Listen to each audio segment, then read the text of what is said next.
के जो समर्थक हैं उनके द्वारा हमको मारने की साजिश पूरी की जा रही है। मैं अखिल भारतीय विद्यार्थी परिषद का कार्यकर्ता पूर्व में रहा हूँ। वर्तमान में देश में महत्वपूर्ण अभियान चलाए जा रहे वन नेशन वन इलेक्शन के जिले के मैं सह संयोजक के दायित्व का निर्वहन कर रहा हूँ।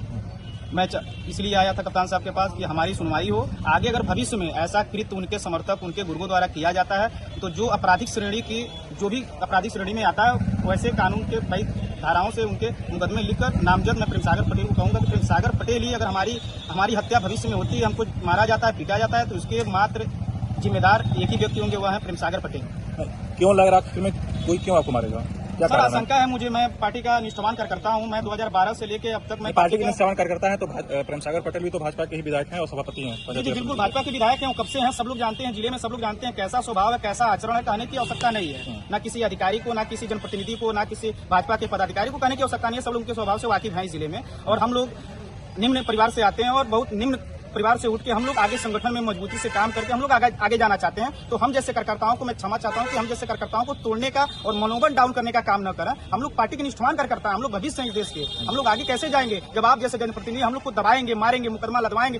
थाने साहब बताइए, रात से फोन करवा रहे हैं मेरे पास। आखिर एसएचओ हमसे मिलना क्यों चाहते हैं? जब मैं एसएचओ को फोन कर रहा हूँ तो एसएचओ को फोन रिसीव करना चाहिए। एसएचओ से हमारी बात होती है। वहाँ अखिलेश वर्मा एसएचओ, उनके एसआई रत्नेश मौर्य है। प्रतिदिन कल रात मैं कार्यालय पे संघ कार्यालय पे मैं बैठा हुआ था रात में 10 बजे, तो हमारे पास उनके एसआई फोन करते हैं कि आप आइए, एसओ साहब आपसे मिलना चाहते हैं। एसओ साहब को मैंने रात में फोन किया तो ना एसओ साहब फोन मेरा रिसीव किए, ना व्हाट्सअप रिसीव किए, दोनों नहीं रिसीव किए।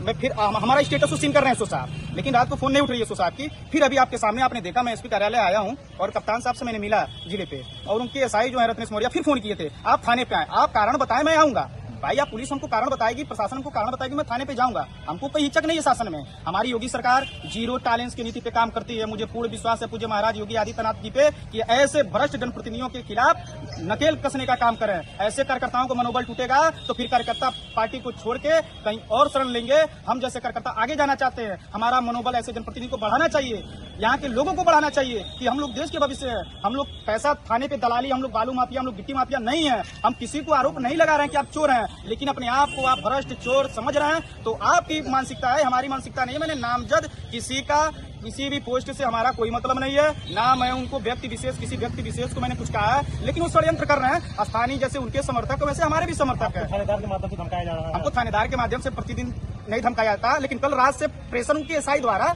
जो हमारे पास रिकॉर्ड है, उनके एसआई द्वारा बार कारण बताइए, कारण क्या है कि कोई आपको मारना चाह रहा है? कारण ये लोकप्रियता है, लोकप्रियता की वजह से कि आगे न जा पाए। इतने कम उम्र में पार्टी हमको विधानसभा विस्तारक के रूप में लोकसभा में हमको आलापुर अम्बेडकर नगर जिले का दायित्व दिया था, बहुत अच्छे से निर्वहन किया था। मैं उस विधानसभा में रहा हूँ। और वर्तमान में मोदी जी का ये महत्वपूर्ण अभियान है, ड्रीम जैसे बोला, ड्रीम अभियान है उनका, वन नेशन वन इलेक्शन। उस अभियान के मैं जिले के सह संयोजक के दायित्व पर कार्यरत हूं और ईमानदारी से अपना काम कर रहा हूं। मुझे पूर्ण विश्वास है भारतीय जनता पार्टी हमारे साथ खड़ी है, हमारे सारे लोग हमारे साथ खड़े हैं। हमको मनोबल डाउन करने की आवश्यकता नहीं है, लेकिन ऐसे जनप्रतिनिधि बार बार प्रेशराइज करेंगे, मुकदमा लादने को धमकी देंगे, जेल भेज देंगे। ऐसे आप हजारों उदाहरण है, ऐसे हजारों उदाहरण इसी जिले में। धर्मात्मा निषाद जैसे कार्यकर्ता जो सिस्टम से लड़ नहीं पाते हैं, आत्महत्या कर लेते हैं, लेकिन हम लोग सिस्टम से लड़ने वाले व्यक्ति, हम लोग आत्महत्या नहीं करेंगे। हम लोग किसी जनप्रतिनिधि से नहीं डरेंगे, हारा वही जो लड़ा नहीं। हम लोग वैसे लोग हैं, वैसे विचारों पे चलने वाले लोग। पुलिस अधीक्षक से मिले, उन्होंने क्या? पुलिस अधीक्षक से मैंने मिला, उनका आश्वासन था कि करुणेश आप निश्चित हो कि आप पढ़ाई करो, जो भी काम करते हो अपने संगठन पार्टी का काम करो, ठीक आपके पास कोई साक्ष्य हो तो आप मुझे दो, लेकिन अगर साक्ष्य नहीं है, ऐसा आपको महसूस होता है, लगता है कि आपका कोई पीछा कर रहा है, आपको कोई जान से मारने का प्रयास कर रहा है, तो आप एक रिकॉर्डिंग करो, रिकॉर्डिंग मुझे दो, वैसे जैसे आपराधिक श्रेणी की जो आती है उसमें मैं कार्रवाई करूंगा।